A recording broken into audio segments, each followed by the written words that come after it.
Muito bem, pessoal. Em primeiro lugar, boa noite para todos. É um prazer bem grande estar aqui com vocês em mais uma palestra. E nós vamos conversar hoje um pouco a respeito do Carnaval. Aproveitar que a gente está passando aí por esse feriado e a nossa reflexão dessa noite vai se basear nesse livro aqui, Nas Fronteiras da Loucura, que é um livro de Manuel Filomeno de Miranda. Ele é o autor espiritual e foi psicografado por Divaldo Pereira Franco.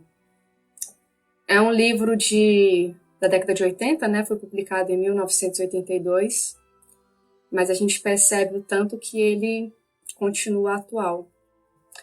E ele basicamente vai falar, entre outras coisas, né, da parte espiritual do carnaval. A gente já até imagina como é que seja, né? Mas ele vai trazer em detalhes o que acontece na parte espiritual. Então, o Manuel Filomeno de Miranda, que a gente vai chamar de Miranda a partir de agora, o Miranda está acompanhado do Bezerra de Menezes, ele que é o chefe da expedição de socorro, vamos colocar assim. Bezerra de Menezes estava à frente, e o Miranda estava acompanhando ele, e acompanha de perto alguns casos de pessoas encarnadas que aproveitavam o feriado do carnaval para se entregarem a vícios diversos, né? Situações que nós já estamos familiarizados. Então, logo no início do livro, Miranda está relatando uma segunda-feira de carnaval, como se fosse amanhã. E aí ele já tinha acompanhado várias situações, né? Desde a sexta-feira, sexta, sábado, domingo. E o livro se inicia na segunda-feira de carnaval. Ele estava na cidade do Rio de Janeiro e, transitando pela rua, né, ele observava várias nuvens densas que cobriam a cidade quase que completamente. E no meio das ruas, as pessoas, aqueles blocos de rua, né, as pessoas dançavam seminuas, a música bem alta, as letras com um teor bem baixo.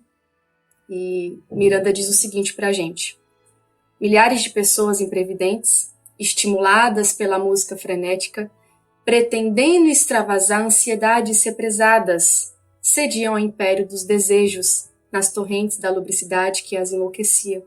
Então, muitas daquelas pessoas que lá estavam extravasando, elas tentavam se conter durante o ano para no carnaval se exceder, porque para elas era carnaval e tudo era lícito. Então, elas aproveitavam essa oportunidade. E Miranda não sabe dizer se tinham mais encarnados nas ruas ou desencarnados, porque era assim, 50 a 50%. As ruas estavam lotadas. Os pensamentos desequilibrados dos encarnados que ele estava, e normalmente normalmente são pensamentos desequilibrados, eles se misturavam com os pensamentos desequilibrados dos desencarnados e formava-se uma simbiose perfeita, a ponto de não saber quem é que estava obsediando quem, porque a sintonia era tão grande. Era como se os encarnados fossem a uma tomadinha aberta e os desencarnados viessem assim ao lugar. Era dessa forma, e ficavam ali. E muitas dessas conexões que aconteciam naquele período do carnaval, de encarnados e desencarnados, a longo prazo iam se tornar obsessões ferrenhas. Olha só. A gente tem às vezes essa visão de que os nossos obsessores são só pessoas do passado que nós prejudicamos, mas olha o que o Miranda está relatando para a gente, por exemplo. A pessoa vai para a rua no carnaval, né, vai se divertir de uma forma que não é equilibrada, uma forma que não é saudável, e aí se conecta com um desencarnado que passa a ser o seu obsessor a partir dele, porque tem uma conexão tão profunda, né, os desejos, os pensamentos são tão similares, que a partir daí ele se torna um obsessor. E muitos, Miranda nos diz, muitos tentam induzir esses encarnados ao suicídio consciente e inconsciente, porque querem estar ali junto, né? Então, de repente, você vai aí para um carnaval e ganha de brinde um obsessor para te acompanhar, às vezes, por muitos e muitos anos, né? É uma situação bem complicada. Então a espiritualidade ela havia instalado vários postos de socorro por toda a cidade, como se fossem tendas de auxílio, a fim de atender os desencarnados que estavam aptos para a mudança, porque durante esse período muitas pessoas iriam desencarnar, né? Infelizmente a gente tem assim todo ano o relato de muitos desencarnes, e além daquelas outras pessoas que já estavam desencarnadas há mais tempo, mas que estavam ali também tentando curtir o carnaval com os encarnados, mas que estavam, no fundo, cansados daquela situação e poderiam receber o auxílio também. Como eu já falei, à frente dessa equipe estava o Bezerra de Menezes, que estava controlando todos esses postos de socorro. E muitas orações eram proferidas de parentes que estavam preocupados com seus entes queridos, e a espiritualidade se desdobrava para atender aquelas solicitações. É interessante isso, porque a oração, quando ela é feita do fundo realmente da nossa alma, a gente realmente com desejo de ser atendido, fazendo o nosso pedido de coração, com bastante fé, principalmente isso, né, com bastante fé, ela chega na espiritualidade. Esse livro relata isso muito bem. E nós temos outros livros, na saga André Luiz, por exemplo, tem uma prece de uma garotinha, e acho que é no livro Ação e Reação, se eu não me engano. E essa prece chega até o nosso lar. E quando André está observando o seu instrutor, ele chega o assistente desse instrutor e ele fala, olha, essa prece aqui foi preferida, e mostrava as ondas que a prece havia atingido, e essas ondas chegavam até nosso lar. Aqui acontece da mesma forma, porque no período do carnaval, muitos pais, muitos avós e avós estavam preocupados com seus entes queridos e faziam preces fervorosas para que a espiritualidade cuidassem dessas pessoas, para que elas não se acidentassem, que nada de ruim acontecesse. Então, vários pedidos vinham chegando nesses postos de socorro, e a espiritualidade, essa aqui está pedindo para ajudar o filho dela que está na cidade tal, e eles iam lá para tentar auxiliar. Né? Tudo, claro, com a questão de merecimento por trás disso. Então, nas ruas, Miranda ele narra que a paisagem espiritual era tão sombria que todas as luzes colocadas no plano físico, porque a gente sabe que nesse período, né, as ruas ficam bem iluminadas e tudo mais, mas não era suficiente para clarear o ambiente, porque do lado espiritual as nuvens eram tão densas, a paisagem espiritual era tão sombria que era como se eles estivessem num breu total.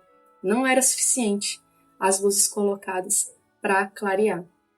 E era um cenário que Miranda ele nem consegue descrever direito da parte espiritual dos desencarnados que faziam orgias indescritíveis, e as brechas dos encarnados que lá estavam todas abertas, né, todas abertas. Então os obsessores eles se aproveitavam dessa situação, dessa oportunidade, para induzir as suas vítimas a fazer o que eles quisessem, o que eles tivessem a fim de fazer, o que eles quisessem sentir. Eles iam usar a sua influência, porque a brecha estava aberta, né? As brechas estavam abertas, as pessoas estavam aí com a guarda baixa, eles iam se utilizar desse momento para poder influenciá-los. Então, Bezerra ele afirma mais uma vez que as pessoas que estavam ali, a grande maioria, estavam se permitindo excessos que reprimiam todo ano. E aí, lembrando, gente, que esse livro ele foi lançado na década de 80, e talvez a nossa realidade hoje seja até um pouco diferente. Né? Esse livro aí já tem 40 anos. Então a gente muitas vezes acompanha hoje, né, em 2022, as pessoas que não extravasam só no carnaval, elas vão o ano todo extravasando, todo fim de semana é uma oportunidade de extravasar, todo feriado, enfim. Né? Talvez a nossa realidade hoje seja até um pouco diferente. Mas essas pessoas que Miranda está acompanhando aqui no livro, Bezerra fala que eram pessoas que às vezes estavam reprimindo, tinham aquele desejo, e aproveitavam o carnaval pensando que absolutamente tudo era lícito, porque era carnaval. E Bezerra continua dizendo que era lamentável observar que muitas pessoas que ali estavam naquela situação, uma situação realmente deplorável, elas, durante o resto do ano, diziam ser contra aquilo que estavam fazendo.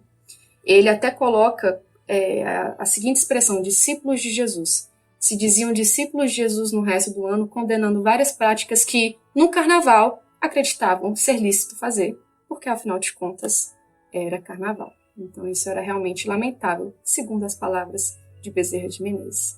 Então, nos postos de socorro, haviam vários pedidos, né? A todo instante chegavam, e eram pedidos variados, eram desencarnados pedindo auxílio para os seus entes queridos que estavam ali na farra, e eles temiam que algo de ruim fosse acontecer.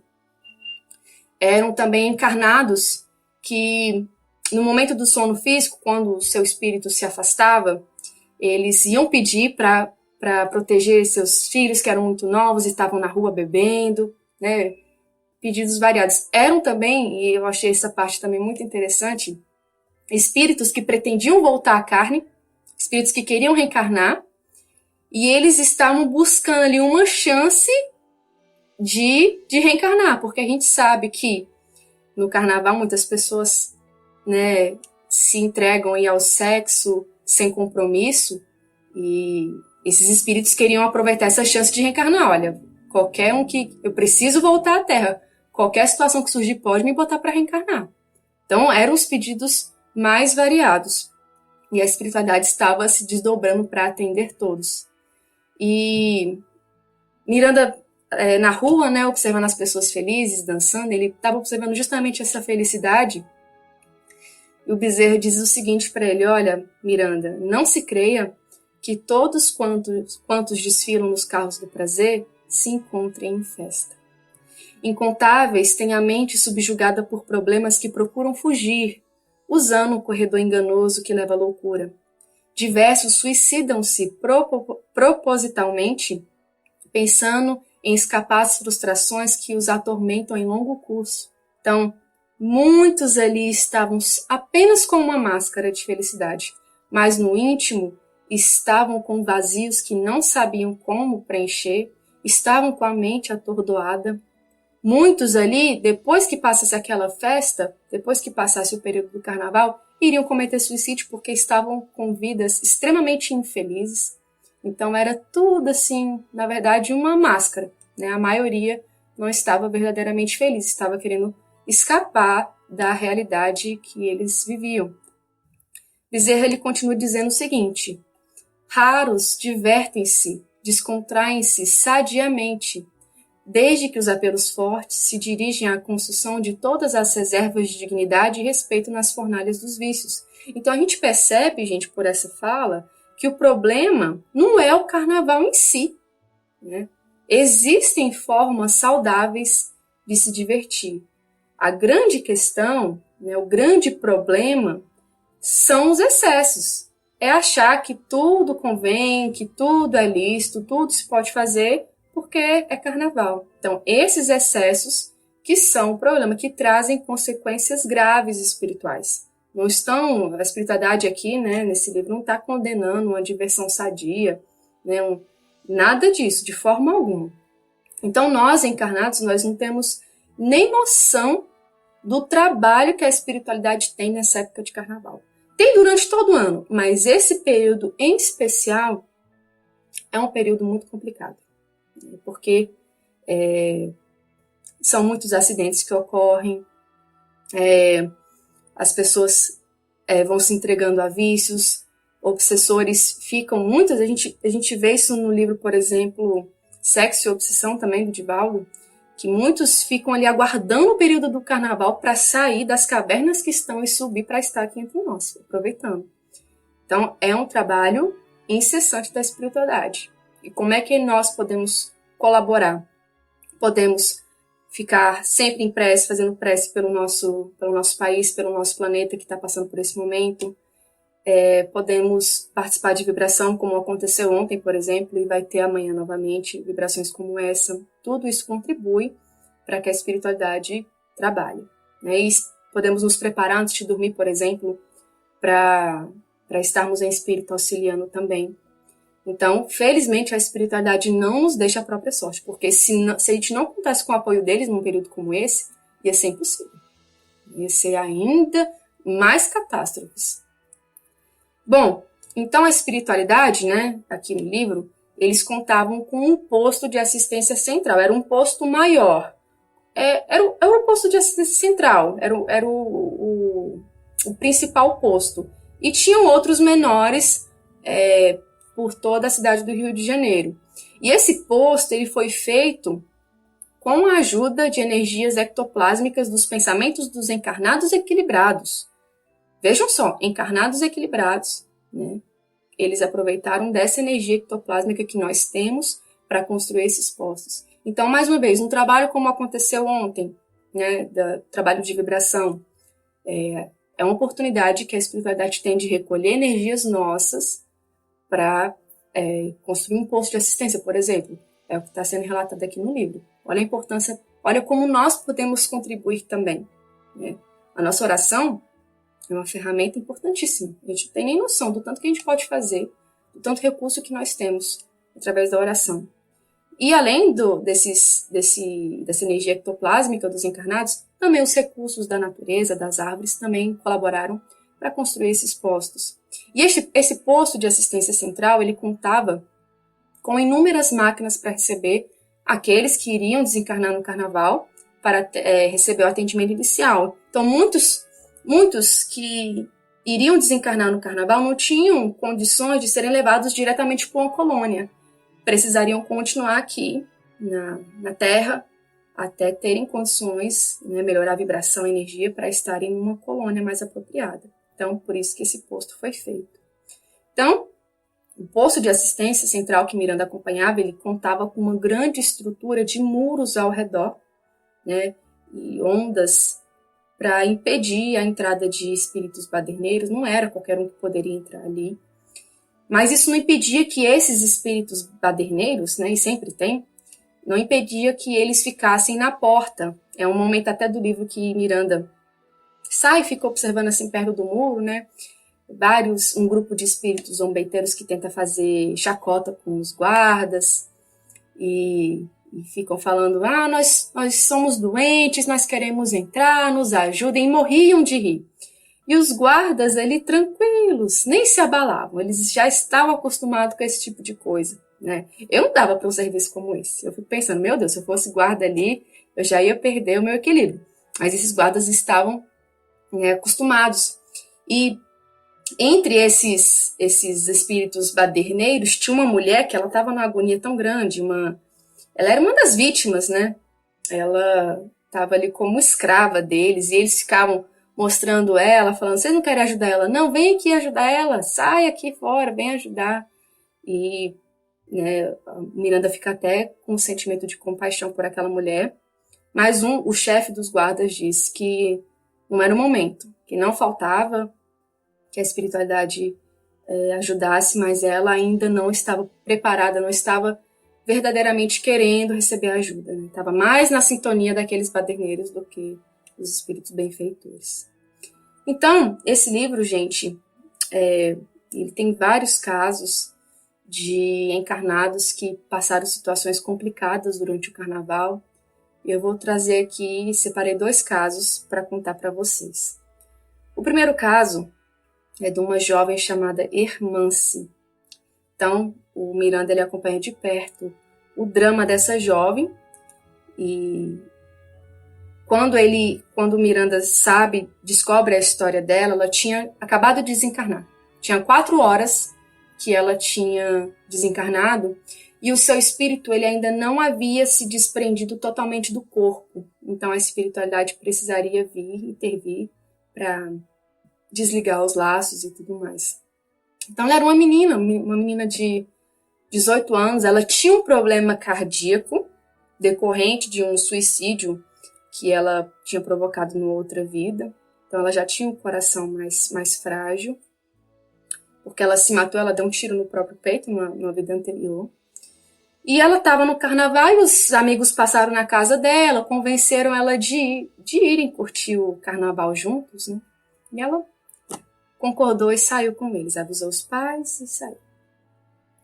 E ela era uma moça muito, muito bonita, e era, né, uma beleza que era facilmente notada, e ela estava caminhando nas ruas com seus amigos, e um grupo de jovens, né, jovens delinquentes, criminosos, passou a observá-la mais de perto. E aí esses jovens se juntaram ao grupo dela, né, tentaram uma aproximação, e aí, onde é que vocês estão indo? A gente conhece uma festa legal, vamos juntos.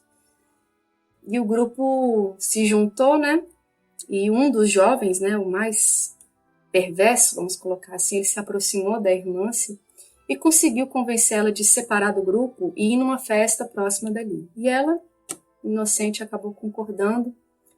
Chegando lá, esse rapaz tentou forçar uma relação sexual com ela. E ela, quando se viu naquela situação de, meu Deus, ele vai me estuprar, ela teve um mal súbito, o coração dela era mais fraco, ela teve um mal súbito, o seu corpo entrou em choque e ela desencarnou. Ela ficou com a respiração ofegante e o seu corpo não resistiu. Ela desencarnou. E enquanto ela se debatia nos momentos finais, ela só conseguia pensar nos seus pais. Meu Deus, meu pai, minha mãe. E nesse instante, a sua avó, que já havia desencarnado, ela rapidamente chega para atender a jovem agonizante, mas a avó sozinha não consegue separar os laços, né? Desligar os laços, na verdade. E aí ela faz uma rogativa e a equipe de Bezerra chega naquele momento para desligar os laços que faltavam entre o corpo físico e espiritual. Enquanto isso, o Miranda fica observando o jovem criminoso, completamente indiferente à situação, já pensando onde é que ele iria jogar o corpo, em tal matagal, quando ficasse mais de noite, né? E uma situação muito deplorável, como se a vida humana não tivesse valor algum.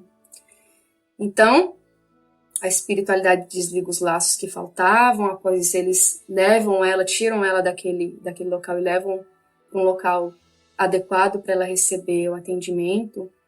E Bezerra fala com Miranda, fala, é uma situação tão triste, mas que não acaba aqui. Né? Apenas está começando, porque essa situação vai continuar quando os amigos dessem falta dela, né? Pensa assim, mas cadê a irmã? Quando dessem a notícia do desaparecimento dela para os pais, quando os pais encontrassem ela, o corpo dela no matagal, olha como essa situação ia se desdobrar. É uma situação tristíssima. E mais na frente no livro, isso acontece num capítulo, e uns 5 capítulos depois, a gente vê os pais descobrindo a notícia, os amigos chegando e contando, a irmã assim não voltou, não tá com a gente, mas ela tava com outro rapaz, eles saíram, aí a mãe já sente, não, aconteceu alguma coisa com minha filha. E poucas horas depois a polícia vê o corpo no matagal, o pai vai reconhecer o corpo da filha, confirma que é ela, e é uma situação muito complicada. Uma situação triste, e a família entra num estado assim de tristeza tão grande que precisa de uma equipe espiritual para ficar cuidando dos pais, porque eles ficam acamados. Eles não acreditam que a filha deles, a única filha de 18 anos, foi morta assim no carnaval. Então é uma situação que continuaria. E a menina, quando ela começa a despertar, isso horas depois, ela vê a avó já tinha morrido, ela, meu Deus, vó, o que está acontecendo? Me ajuda. Eu morri, e a avó explica que a morte não existe. E ela, mas eu quero meu pai, eu quero minha mãe. E ela fica só repetindo isso, eu quero meus pais, eu quero meu pai, eu quero a minha mãe. Eu quero abraçar eles. E a avó fala, a gente vai encontrar eles quando for um momento propício, mas é realmente uma cena bem triste. Esse é um dos casos que acontece. E um outro caso são de 5 jovens que estavam completamente embriagados e resolvem dirigir. Né? Resolvem pegar o carro e sair nas festas do carnaval. Eles estavam, além de bêbados, estavam dirigindo em alta velocidade.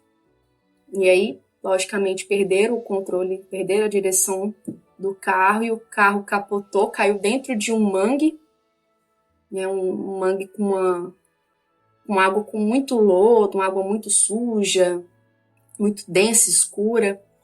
E o carro ele fica completamente destruído e os 5 morrem na hora. E a avó de um desses rapazes que estavam no carro, um rapaz de 17 anos, ela vai até o Bezerra para poder pedir o auxílio dele. E ela explica a situação dizendo o seguinte: a par da compaixão que me inspiram os jovens, ora tombados nesse trágico insucesso por imprevidência, sofro o drama que se inicia com meu neto, rapaz de 17 anos, cujo corpo jaz no fundo do pântano entre os ferros retorcidos do veículo destroçado. Na leviandade juvenil, deixou-se arrastar por companheiros igualmente irresponsáveis, vindo a ser colhido pelo infausto desfecho que presenciamos. Então, era um rapaz novo que tinha companhias irresponsáveis, né, amizades irresponsáveis, e eles resolveram se entregar ao álcool, à maconha e outras drogas no período do carnaval para assim curtir, né? Curtir a vida, essa ideia que muitos têm de curtir a vida, e não sobreviveram. O corpo não sobreviveu. E a avó conta que ela sentiu que algo ia acontecer. Ela estava, né, em algum local trabalhando e ela sentiu que algo ia acontecer com o neto dela. Que eles dois tinham vínculos muito fortes. E aí, rapidamente, ela soube onde ele estava, se aproximou dele, ficou dentro do carro enquanto ele estava dirigindo, né? O jovem era um dos passageiros, o neto dela. E ela começou a tentar induzir ele. Falar, meu filho, fala para o seu amigo dirigir mais devagar. Tentando induzir ele, né? Só que ele não captava os pensamentos dela. Não captava. A mente dele estava tão entorpecida, ele estava tão alcoolizado, que ele não captou. E ela, meu filho, pede para sair do carro, pede para sair, inventa qualquer desculpa, pede para descer aqui. E ela via a velocidade do carro, ela estava dentro do carro. E ela sabia que ia acontecer alguma coisa, só que ela não pôde fazer nada, ela estava de mãos atadas. Ela só esperou acontecer. Imaginem-se, se vocês que são avós estarem numa situação como essa, de ver o neto caminhando para a morte, não poder fazer nada, porque ele não capta os pensamentos, porque está completamente embriagado. E aí, o acidente acontece, uma ultrapassagem mal feita, o carro fica destruído, todos morrem na hora. E o medo dela é que o neto e os outros rapazes, eles caíssem nas mãos de espíritos vampirizadores, que sugavam as últimas energias vitais do corpo físico. Porque a gente sabe que quando há um desencarne dessa forma, um desencarne repentino que não era para acontecer, o nosso organismo ele permanece com energias vitais. Aquela energia que nos deixa vivo, energias vitais. E existem muitos espíritos que adoram sugar essas energias como verdadeiros vampiros, é isso mesmo, espíritos vampirizadores, sugando essas energias vitais de pessoas que morrem em acidentes como esse, né, suicidas também. Então eles ficam ali sugando aquela energia, porque isso faz com que eles se sintam vivos. Então a vozinha estava com medo do netinho dela passar por isso e os outros jovens também. E aí Bezerra rapidamente chega lá. E chegando lá era exatamente isso que acontecia. E era uma horda de espíritos vampirizadores que estavam ao redor do carro, se esmurrando para ver quem sugava as energias primeiro dos jovens. Era uma cena assim lamentável. E a espiritualidade, a equipe de Bezerra só tinha 4 pessoas. Era Bezerra, Miranda, a avó e mais um outro assistente. Só tinham 4. E lá era uma horda de espíritos. E quando eles perceberam que tinha chegado a equipe espiritual, eles começaram a gritar furiosos. Eles formaram uma barreira ao redor do carro, como se fosse um muro humano. Um muro, para ninguém passar. Não, esses aqui são nossos. Ninguém vai pegar. E aí, Bezerra começa a orar e o seu corpo se enche de uma luz muito intensa. O corpo também dos outros que estavam lá na equipe também se enche dessa luz. E do céu, pequenos flocos de uma substância bem delicada, eles começam a cair. E esses flocos, eles pareciam provocar choques na horda de espíritos vampiros que lá estavam. Miranda percebeu isso pela reação deles. Quando triscava, aqueles floquinhos caindo, triscavam, eles, sabe que, ai, choque. E aí eles começaram a dizer, esses são poderosos. Esses são feiticeiros poderosos. Vamos fugir daqui. E uma grande parte fugiu. Uma outra parte insistiu em ficar lá. Nós vamos ficar ali, esses jovens são nossos, ninguém tira. E os flocos continuavam caindo incessante. E aí eles não conseguiram ficar por mais tempo, ficaram com muito medo e fugiram também. Outros fingiram arrependimento, se ajoelharam pedindo ajuda, mas não era verdadeiro. Era apenas um medo, né, de acontecer algo. E aí não era o momento deles serem ajudados, não. Não era um arrependimento verdadeiro. Então, os obsessores, eles se assustam e fogem. E Miranda, ele fica muito impressionado com aquela horda de espíritos, porque eles todos, quase todos apresentavam anomalias muito graves. Uns se assemelhavam a lobos, outros a macacos, outros figuras animalescas, todos muito sujos, muito fedorentos. Era uma situação triste. E a oração do Bezerra, ela chamou a atenção de outros grupos socorristas que rapidamente chegaram para tentar ajudar de alguma forma. E aí uma rede, uma dessas equipes trouxe uma rede, sabe essas redes de pegar peixe? Tipo uma rede dessa. Chegaram com uma rede e foi jogada dentro do mangue para resgatar esses jovens desencarnados, porque era uma água muito escura, muito densa. E os jovens que lá estavam lá no fundo das águas, eles já estavam desencarnados, mas os seus espíritos achavam que ainda estavam vivos e eles estavam tentando, a todo custo, continuavam lutando para respirar, porque eles achavam que ainda estavam vivos. E era uma cena muito triste, porque eles estavam debaixo da água, eles tentavam gritar por socorro, mas rapidamente suas bocas eram invadidas pela aquela água suja e eles desmaiavam. E aí, quando eles acordavam, eles ainda estavam debaixo da água e ficavam se debatendo e pedindo por socorro. A água entrava, eles desmaiavam e era aquele ciclo sem fim. Estavam ali, há muito tempo sofrendo. Muito tempo, era uma cena muito triste. Como se morressem e ressuscitassem várias e várias vezes. Então, a espiritualidade, através dessa rede espiritual, ela consegue puxar esses jovens para cima. Eles todos estavam agonizando muito, estavam sentindo dores terríveis, estavam muito machucados. Além de sentir aquela sensação do afogamento, estavam, né, muito machucados por conta do impacto do carro. E a avó auxilia não só o seu netinho, mas os outros jovens também.